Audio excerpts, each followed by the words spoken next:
पूर्ण शहरातील सिद्धार्थनगर भागात पाण्याची पाईपलाईन तुटल्यामुळे त्या भागातील नागरिकांना पाणी मिळत नसल्याने सामाजिक कार्यकर्ते राहुल अशोक धबाले यांनी संबंधित नागरिकांसह त्यांना सोबत घेऊन नगर परिषदेसमोर उपोषण केले। या प्रसंगी प्रशासकीय अधिकारी मुंतजीब, क्षेत्रीय अधिकारी उत्तम कांबळे, स्वच्छता निरीक्षक अशोक पारवे, पाणी पुरवठा विभागाचे राजू सोनोरे यांनी त्यांना लेखी पत्र देऊन त्यांचे उपोषण सोडवलं।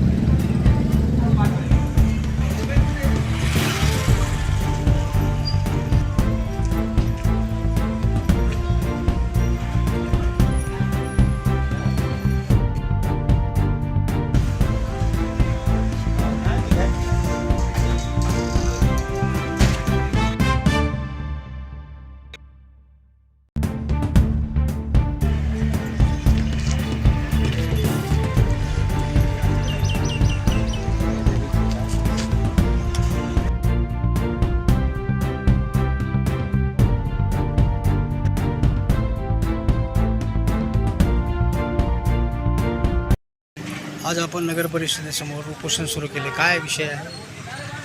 विषय पाईपलाईन 2022पासून आम्ही 2 ते 5 दिवस अगोदर अर्ज दिला। दरवेळेस ते म्हणाले 2 दिवसात तुमची पाईपलाईन करून देतो। आतापर्यंत त्यांनी नाही करून दिली, त्याच्यावर मी उपोषणला बसलो। तर पुढं काय करणार?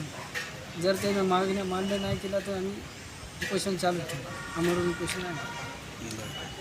कास नेमकी कोणती अशी तुमची मागणी आहे की तुम्हाला ते नाही म्हणतायत? दरवेळेस होच म्हणाले ते कुठून नाही कुठपर्यंत करू आहे ती पाईपलाईन, तिचं काही विचार आहे का? आनंद जगबा कांबळेचं घर आहे ना, आशाताई माधव निर्वाडे यांच्या घरात पाणीच येत नाही, पाणी येत नाही, येतच नाही। याबाबत तुम्ही तक्रारी दिली होती त्यांना? अगोदर 5 दिलेले अर्ध माझ्या रिसिव्ह आहे त्याची बरं.